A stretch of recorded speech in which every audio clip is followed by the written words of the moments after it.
Aujourd'hui, on plonge dans l'univers fascinant du discus sauvage. Considéré comme l'un des poissons les plus majestueux de l'aquariophilie, le discus sauvage séduit par ses couleurs naturelles, son comportement unique et son élégance. Contrairement aux discus d'élevage, sélectionnés pour leurs couleurs vives et leur forme ronde, le discus sauvage conserve l'aspect brut et authentique des eaux de l'Amazonie. Et c'est justement ce lien direct avec la nature qui attire de nombreux passionnés. Dans son milieu naturel, on retrouve le discus sauvage dans les zones calmes du bassin amazonien, principalement dans des affluents peu profonds, aux eaux très douces, acides et teintées de brun à cause des feuilles mortes et des racines. Ces conditions particulières ont un impact direct sur sa santé. Reproduire cette eau ambrée en aquarium est donc essentiel. On peut y parvenir avec des feuilles de catappa, de la tourbe, ou même de la filtration sur sol technique.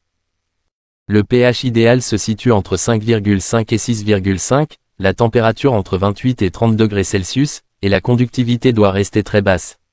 Le discus sauvage est un poisson sensible, et il n'est pas recommandé aux débutants. Il a besoin d'un bac spacieux, au minimum 300 litres, et mieux encore, un aquarium de 500 litres ou plus pour former un vrai groupe. Car oui, ce poisson est grégaire, il vit naturellement en groupe de plusieurs individus et ne supporte pas la solitude. Un groupe de 5 à 6 individus permet de limiter le stress et favorise un comportement naturel. L'installation d'un aquarium pour discus sauvage demande une filtration puissante mais douce, car ce poisson n'aime pas les courants trop forts. Un filtre externe bien dimensionné, couplé à un entretien rigoureux avec des changements d'eau fréquents, au moins 30% par semaine, est indispensable pour maintenir une excellente qualité d'eau. Le sol peut être nu pour faciliter le nettoyage, ou recouvert de sable fin si on veut un rendu plus naturel. Côté alimentation, le discus sauvage peut parfois se montrer difficile, surtout à l'arrivée en aquarium. Il a besoin d'une alimentation très variée et de qualité. Les proies vivantes ou congelées comme les vers de Va, les artémias ou les daphnies sont souvent les plus appétissantes pour démarrer. Avec le temps, certains s'habituent à des granulés haut de gamme, riches en protéines. Le plus important est d'observer ces poissons et de s'assurer qu'ils mangent tous. Un autre aspect passionnant du discus sauvage, c'est son comportement. Il est plus timide que le discus d'élevage, mais aussi plus expressif. Les interactions dans le groupe sont constantes, jeux de dominance, parade nuptiale, soins parentaux. Car oui, si les conditions sont réunies, il est possible d'observer la reproduction en aquarium. Les couples forment un lien fort, choisissent un support plat pour pondre, et assurent eux-mêmes la protection et l'aération des œufs.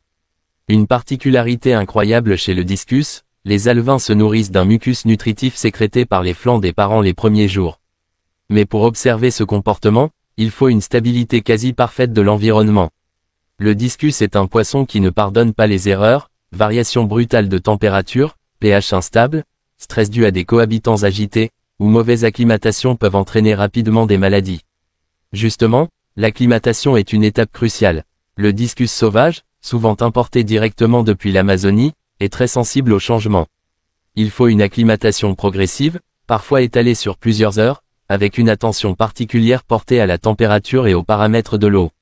Il est aussi recommandé de le maintenir en quarantaine au départ, pour éviter toute contamination du bac principal. Enfin, il est primordial de choisir ses discus auprès de vendeurs ou d'éleveurs spécialisés.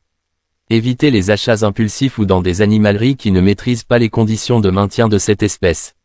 Un discus sauvage bien acclimaté, en bonne santé, vivra de nombreuses années et vous offrira un spectacle naturel, vivant, et extrêmement apaisant. N'hésitez pas à vous abonner pour plus de conseils.